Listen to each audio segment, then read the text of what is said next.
ನಾವು ಮಾಡುವ ಕೆಲಸದಲ್ಲಿ ನಿಷ್ಠೆ, ಪ್ರಾಮಾಣಿಕತೆ, ಸತ್ಯತೆ ಇದ್ರೆ ಫಲ ನೀಡುವ ದೇವರು ಯಾವ ಸಂದರ್ಭದಲ್ಲಿ ಆದರೂ ನಮ್ಮನ್ನು ಕಾಪಾಡುತ್ತಾನೆ.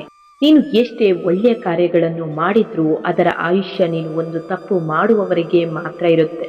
ನೀನು ಮರಳಿ ಪಡೆಯಲಾಗದ 5 ವಿಷಯಗಳು: ವ್ಯರ್ಥ ಮಾಡಿದ ಹಣ, ಎಸೆದ ಕಲ್ಲು, ಹೇಳಿದ ಪದ, ತಪ್ಪಿದ ಕ್ಷಣ, ಮಾಡಿದ ತಪ್ಪು. ಈಗ ನಿನಗೆ ಏನು ಸಿಗುತ್ತಿರುವುದು ಅದು ನಿನಗೆ ಅತ್ಯುತ್ತಮವಾದದ್ದು. ಇದು ನಿನಗೆ ತಿಳಿದಿಲ್ಲ, ಆದರೆ ಕೊಡುವವನು ಸರಿಯಾಗಿಯೇ ತಿಳಿದಿದ್ದಾನೆ. ಒಳ್ಳೆಯ ಉದ್ದೇಶದ ಹಾದಿಯಲ್ಲಿ ಪರಮಾತ್ಮ ನಿನ್ನ ಪರಮ ಮಿತ್ರ. ಕಾಯುವವನು ಇದ್ದಾಗ ಕಾಡುವವರು ಎಷ್ಟಿದ್ದರೇನು. ಇಂದು ಮಾತ್ರ ಬದುಕಿರುವಂತೆ ಕರ್ತವ್ಯ ನಿರ್ವಹಿಸಿ ಫಲವನ್ನು ದೇವರಿಗೆ ಬಿಟ್ಟು ಬಿಡಿ. ಆಗ ಜಗತ್ತಿನ ಯಾವ ನೋವು ನಿಮ್ಮನ್ನು ಮುಟ್ಟೋದಿಲ್ಲ. ಯಾವುದು ಸಾಧ್ಯವೋ ಅದನ್ನು ಮಾಡಲು ನಿಮಗೆ ಶಕ್ತಿ ಬೇಕು. ಯಾವುದು ಅಸಾಧ್ಯವೋ ಅದನ್ನು ಮಾಡಲು ನಮಗೆ ನಂಬಿಕೆ, ವಿಶ್ವಾಸ ಬೇಕು. ಬಾಡದ ಹೂವನ್ನು ಬೆಳೆದವರ್ಯಾರು? ನೋವಿಲ್ಲದ ಜೀವನವನ್ನು ಕಳೆದವರ್ಯಾರು? ಯಾರು ಎಷ್ಟೇ ಸುಂದರವಾದ ವೇಷ ಹಾಕಿದ್ರೂ ಪರಿಸ್ಥಿತಿಗಳು ಮತ್ತು ಕಾಲ ಅವರವರ ನಿಜ ಸ್ವರೂಪಗಳನ್ನು ಎಲ್ಲಿಯೋ ಒಂದು ದಿನ ಪರಿಚಯ ಮಾಡುತ್ತೆ. ಯಾರಲ್ಲಿ ಒಳ್ಳೆಯತನವಿರುತ್ತೋ ಅವರನ್ನು ದೇವರು ಪರೀಕ್ಷೆ ಮಾಡುತ್ತಾನೆ, ಆದರೆ ಎಂದಿಗೂ ಕೈ ಬಿಡೋದಿಲ್ಲ. ಒಳ್ಳೆಯ ಉದ್ದೇಶದ ಹಾದಿಯಲ್ಲಿ ಸಾಧಿಸುವ ಮುನ್ನ ಹಾಸ್ಯವಾಗಿ ನೋಡುತ್ತಾರೆ, ಸಾಧಿಸಿದ ಮೇಲೆ ವಿಶೇಷವಾಗಿ ನೋಡುತ್ತಾರೆ. ಆದ್ದರಿಂದ ನೀವು ಏನು ಅಂದುಕೊಳ್ಳುತ್ತೀರೋ ಅದನ್ನು ಅರ್ಧದಲ್ಲಿ ಎಂದಿಗೂ ಕೈ ಬಿಡಬೇಡಿ. ಕೆಲವು ಸಂಬಂಧಗಳನ್ನು ದೇವರೇ ಹಾಳು ಮಾಡಿಬಿಡುತ್ತಾನೆ. ಕಾರಣ ನಮ್ಮ ಜೀವನ ಹಾಳಾಗಬಾರದೆಂದು. ಹೋಗುವವರನ್ನು ಹೋಗಲು ಬಿಡಿ. ಏಕಾಂತದಲ್ಲಿ ಕುಳಿತು ಒಮ್ಮೆ ಯೋಚಿಸಿ ನೋಡಿ, ಈ ಸೃಷ್ಟಿಯಲ್ಲಿ ನನ್ನ ಅಂತ್ಯವಾದರೆ ಯಾರಿಗೆ ಅತಿ ಹೆಚ್ಚು ನೋವು ಮತ್ತು ನಷ್ಟವಾಗುತ್ತೆ ಎಂದು. ಯಾರಿಗೆ ಹೆಚ್ಚು ನೋವು ಮತ್ತು ನಷ್ಟವಾಗುತ್ತೋ ಕೇವಲ ಅವರಿಗಾಗಿ ಬದುಕಿ ಮತ್ತು ಉಳಿದವರನ್ನು ಅವರ ಪಾಡಿಗೆ ಅವರನ್ನು ಬಿಟ್ಟು ಬಿಡಿ. ಸಂಬಂಧಗಳು, ಸ್ನೇಹ ಮತ್ತು ಪ್ರೀತಿ ಎಲ್ಲೆಡೆ ಕಂಡುಬರುತ್ತೆ, ಆದರೆ ಅವುಗಳು ಎಲ್ಲಿ ಗೌರವಿಸಲ್ಪಡುತ್ತೋ ಅಲ್ಲಿ ಮಾತ್ರ ಉಳಿಯುತ್ತೆ. ನಿಮ್ಮ ಚಿಕ್ಕ ಜೀವನದಲ್ಲಿ ಸಾಧ್ಯವಾದಷ್ಟು ಸಂತೋಷವಾಗಿರಿ, ಯಾಕೆಂದರೆ ನೆನಪುಗಳು ಮಾತ್ರ ಉಳಿದುಕೊಳ್ಳುತ್ತೆ, ಸಮಯವಲ್ಲ. ಯಾರು ನಿರಂತರ ಪರಮಾತ್ಮನ ನೆನಪಿನಲ್ಲಿ ಇರುತ್ತಾರೋ ಅವರಿಗೆ ಎಷ್ಟೇ ದೊಡ್ಡ ದೊಡ್ಡ ಸಂಕಟಗಳು ಬಂದರೂ ಅದು ತನ್ನಿಂದ ತಾನೇ ದೂರವಾಗುವುದು. ದುಡಿಯಬೇಕಾದದ್ದು ಶಕ್ತಿ ಇರುವವರೆಗೂ ಅಲ್ಲ, ಹಸಿವು ಇರುವವರೆಗೆ. ಯಾವುದೇ ವ್ಯಕ್ತಿಗೆ ಅತಿಯಾದ ಬಾಂಧವ್ಯವು ಹಾನಿಕಾರಕವಾಗಿದೆ, ಯಾಕೆಂದರೆ ಬಾಂಧವ್ಯವು ನಿರೀಕ್ಷೆಗೆ ಕಾರಣವಾಗುತ್ತೆ ಮತ್ತು ನಿರೀಕ್ಷೆಯು ಅತೃಪ್ತಿಯನ್ನು ಉಂಟು ಮಾಡುತ್ತೆ. ಕೆಟ್ಟವರ ಕೆಟ್ಟತನದಿಂದ ಅಲ್ಪ ಸ್ವಲ್ಪ ನಾಶ ಮಾಡಬಹುದು, ಆದರೆ ಒಳ್ಳೆಯವರ ಮೌನ ಮಹಾ ವಿನಾಶಕ್ಕೆ ಕಾರಣವಾಗಬಹುದು. ನೆನಪಿರಲಿ, ಸಾಮಾನ್ಯವಾಗಿ ಮನುಷ್ಯ ಕೊರಗುವುದು ಜೀವನದಲ್ಲಿ ಬಂದ ಕಷ್ಟಗಳಿಂದ ಅಲ್ಲ, ಅವನ ಭಾವನೆಗಳಿಗೆ ಪೆಟ್ಟು ಬಿದ್ದಾಗ ಮಾತ್ರ. ದುಃಖದ ಬಗ್ಗೆನೇ ಚಿಂತಿಸತೊಡಗಿದ್ರೆ ಸದಾ ದುಃಖಿಯಾಗುವೆ ಉಳಿಯುವೆ. ಸುಖ ಸಂತೋಷಗಳನ್ನು ಧ್ಯಾನಿಸುತ್ತಿದ್ರೆ ಮುಂದೆ ಸುಖಿಯಾಗುವೆ. ಯಾಕೆಂದರೆ ಮನಸ್ಸು ಹೆಚ್ಚಾಗಿ ಯಾವುದರ ಬಗ್ಗೆ ಧ್ಯಾನಗೊಳ್ಳುವುದೋ ಅದೇ ಸಕ್ರಿಯವಾಗುವುದು. ಧ್ಯಾನ ಮತ್ತು ಏಕಾಗ್ರತೆಯೇ ಈ ಪ್ರಪಂಚದ ಅತೀ ದೊಡ್ಡ ಸಾಧನೆ. ನೀನು ಎಲ್ಲ ವಿಷಯಗಳಲ್ಲೂ ಸೋತಾಗ, ದಿಕ್ಕೇ ಕಾಣದಾದಾಗ ಪರಮಾತ್ಮ ನಿನಗೆ ಮತ್ತೊಂದು ಬಾಗಿಲನ್ನು ತೆರೆಯುವವರೆಗೆ ಅವನ ಹೆಸರನ್ನು ಉಚ್ಚರಿಸುತ್ತಿರು. ತಪ್ಪುಗಳು, ಸೋಲುಗಳು, ಅವಮಾನಗಳು, ನಿರಾಸೆಗಳು, ತಿರಸ್ಕಾರಗಳು ಇವುಗಳೆಲ್ಲವೂ ಉನ್ನತಿ ಮತ್ತು ಬೆಳವಣಿಗೆಯ ಭಾಗಗಳು. ಯಾವ ವ್ಯಕ್ತಿಯು ಈ ಅನುಭವಗಳಿಂದ ಹಾದು ಹೋಗದೆ ಜೀವನದಲ್ಲಿ ಗೌರವದ ಸ್ಥಾನವನ್ನು ಪಡೆದುಕೊಳ್ಳಲು ಸಾಧ್ಯವಿಲ್ಲ. ಯೋಚಿಸಿ ನೋಡಿ. ಒಬ್ಬ ದುಷ್ಟ ಕೆಟ್ಟದಾಗಿ ಗೌರವವಿಲ್ಲದೆ ಮಾತನಾಡುತ್ತಿದ್ದಾನೆ ಎಂದರೆ ಆತ ಅಂತರಂಗದಲ್ಲಿ ತುಂಬ ಭಯಭೀತನಾಗಿದ್ದಾನೆ ಎಂದರ್ಥ. ಅಂಥವರಲ್ಲಿ ಎಷ್ಟೇ ಶಕ್ತಿ ಇದ್ರೂ ಕೂಡ ಅದು ಎಂದೂ ಅವರ ರಕ್ಷಣೆ ಮಾಡಲಾರದು, ಯಾಕೆಂದರೆ ಅವರಿಗೆ ತಮ್ಮ ಶಕ್ತಿಯ ಬಗ್ಗೆ ಆತ್ಮವಿಶ್ವಾಸವಿರೋದಿಲ್ಲ. ನೀನು ನಿನ್ನನ್ನು ಬಲಹೀನನೆಂದು ಭಾವಿಸೋದು ಅತೀ ದೊಡ್ಡ ಪಾಪ.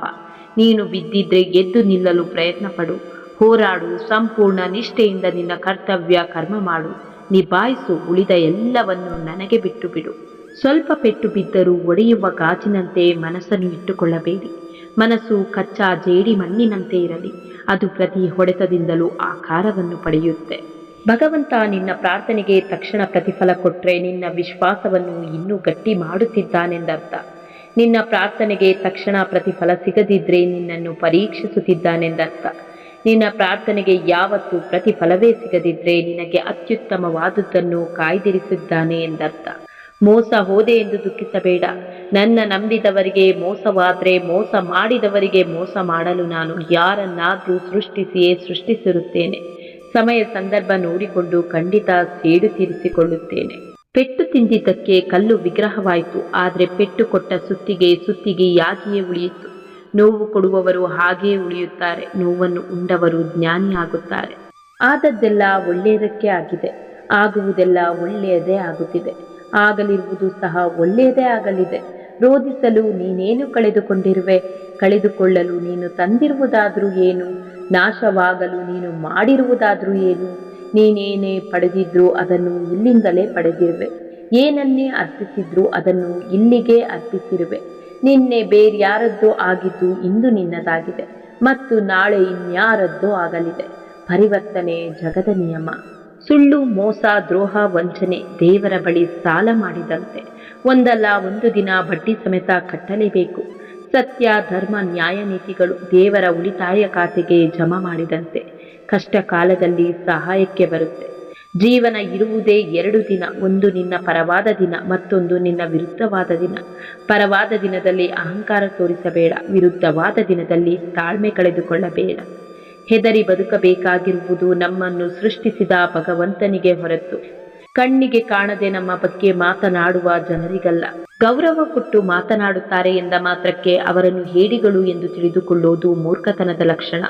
ಕೆಟ್ಟವರ ಕೆಟ್ಟತನದ ಮಾತುಗಳಿಂದ ಅಲ್ಪ ಸ್ವಲ್ಪ ನಾಶವಾಗಬಹುದು, ಒಳ್ಳೆಯವರ ಮೌನದ ಹಿಂದೆ ಮಹಾ ವಿನಾಶವೇ ಕಾದಿರುತ್ತೆ. ನೆನಪಿರಲಿ, ನನ್ನೊಬ್ಬನ ದುಡಿಮೆಯಿಂದಲೇ ಮನೆಯವರೆಲ್ಲರೂ ಅನ್ನ ಉಣ್ಣುತ್ತಾರೆ ಎಂದು ಅಹಂಕಾರ ಪಡಬೇಡಿ. ಅಂತಹ ಕೆಲಸಕ್ಕೆ ದೇವರು ನನ್ನನ್ನು ಆಯ್ಕೆ ಮಾಡಿ ನನಗೆ ಬುದ್ಧಿಶಕ್ತಿಯನ್ನು ನೀಡಿದ್ದಾನೆ ಎಂದು ಹೆಮ್ಮೆ ಪಡಿ. ಒಂದು ವೇಳೆ ದೇವರು ನೀಡಿದ ಬುದ್ಧಿಶಕ್ತಿಯನ್ನು ಕಿತ್ತುಕೊಂಡರೆ ನೀವು ಮನೆಯವರಿಗೆ ಅನ್ನ ಹಾಕುವುದಿರಲಿ, ನೀವೇ ಅನ್ನಕ್ಕಾಗಿ ಅಲೆಯಬೇಕಾಗುತ್ತೆ. ದ್ವೇಷ ಎಂಬುದು ನಮ್ಮ ಹೆಗಲೇರಿದ ಭಾರದ ಚೀಲದಂತೆ. ನೀವು ದ್ವೇಷ ಮುಂದುವರಿಸಿದಷ್ಟು ಆ ಚೀಲ ಹೆಗಲ ಮೇಲೆಯೇ ಇರುತ್ತೆ. ಹೀಗೆ ಎಷ್ಟು ದಿನ, ಎಷ್ಟು ತಿಂಗಳು, ಎಷ್ಟು ವರ್ಷಗಳ ಕಾಲ ಭಾರ ಹೊತ್ತೇ ಇರುತ್ತೀರಿ. ಅದನ್ನು ಕೆಳಗಿಳಿಸಿ ಮಿತ್ರತ್ವದ ಕೈ ಚಾಚಿಬಿಡಿ, ಆಗ ಬದುಕಿನ ಬೆಟ್ಟ ಸುಲಭವಾಗಿ ಏರಬಹುದು. ಎಲ್ಲರ ಮುಂದೆ ಸಣ್ಣವನಾಗಿ ಬದುಕಲು ಕಲಿ. ದೊಡ್ಡಸ್ತಿಕೆಯ ಪ್ರದರ್ಶನ ಬೇಡ, ಪ್ರಾಮಾಣಿಕತೆಯಿಂದ ದೂರ ಸರಿಯಬೇಡ, ಇಲ್ಲದ್ದನ್ನು ಇದೆ ಎಂದು ತೋರಿಸಲು ಹೋಗಬೇಡ. ನಿಮ್ಮ ಜ್ಞಾನ ಅಧಿಕವಾದಷ್ಟು ನೀವು ಅಹಂಕಾರಿಯಾಗುತ್ತಾ ಹೋದ್ರೆ ಆ ಜ್ಞಾನ ವಿಷದಂತೆ ಕೆಲಸ ಮಾಡುತ್ತೆ. ನಿಮ್ಮ ಜ್ಞಾನ ಅಧಿಕವಾದಷ್ಟು ವಿನಮ್ರರಾಗುತ್ತಾ ಬಂದರೆ ಆ ಜ್ಞಾನ ಅಮೃತವಾಗುವುದು. ಜ್ಞಾನವು ವಿನಯವಂತರಿಗೆ ಭೂಷಣ. ಜೀವನದಲ್ಲಿ ಪ್ರತಿಯೊಂದು ಅವಕಾಶಗಳ ಲಾಭ ಪಡೆದುಕೋ, ಆದರೆ ನಂಬಿಕೆಯ ಲಾಭ ಯಾವತ್ತಿಗೂ ಪಡೆಯಬೇಡ, ಅದು ನಿನ್ನ ಪಾಪವನ್ನು ಹೆಚ್ಚಿಸುವುದು. ಜೀವನದಲ್ಲಿ ಏನು ಮಾಡಬೇಕೆಂಬುದು ರಾಮಾಯಣ ಹೇಳಿಕೊಡುತ್ತೆ, ಜೀವನದಲ್ಲಿ ಏನು ಮಾಡಬಾರದೆಂಬುದನ್ನು ಮಹಾಭಾರತ ಹೇಳಿಕೊಡುತ್ತೆ, ಜೀವನದಲ್ಲಿ ಹೇಗೆ ಬದುಕಬೇಕೆಂಬುದನ್ನು ಭಗವದ್ಗೀತೆ ಹೇಳಿಕೊಡುತ್ತೆ. ಯಾವುದು ನಿನ್ನ ಭಾಗ್ಯದಲ್ಲಿದೆಯೋ ಅದು ಸಿಕ್ಕೇ ತೀರುತ್ತೆ, ಯಾವುದು ನಿನ್ನದಲ್ಲವೋ ಅದು ನೀ ಎಷ್ಟೇ ಪ್ರಯತ್ನಿಸಿದರೂ ಸಿಗಲಾರದು. ಚಿಂತೆ ಬಿಡು, ಜೀವನದಲ್ಲಿ ಬರುವುದನ್ನೆಲ್ಲ ಬಂದಂತೆ ಸ್ವೀಕರಿಸು. ಕೆಟ್ಟವರು ಕೆಟ್ಟದ್ದನ್ನು ಮಾಡಿದರೆ ಅದು ಸರ್ವೇ ಸಾಮಾನ್ಯವಾಗಿರುತ್ತೆ, ಆದರೆ ಒಳ್ಳೆಯವರನ್ನು ಕಾಪಾಡಲು ನಾನು ಸಿದ್ಧನಾಗಿರುತ್ತೀನಿ. ಅದೇ ಒಂದು ವೇಳೆ ಒಳ್ಳೆಯವರು ತಿರುಗಿ ಬಿದ್ದರೆ ಪರಿಸ್ಥಿತಿ ಭಯಂಕರವಾಗಿರುತ್ತೆ, ಯಾಕೆಂದರೆ ಆಗಲೂ ನಾನು ಅವರ ಜೊತೆಯೇ ಇರುತ್ತೇನೆ.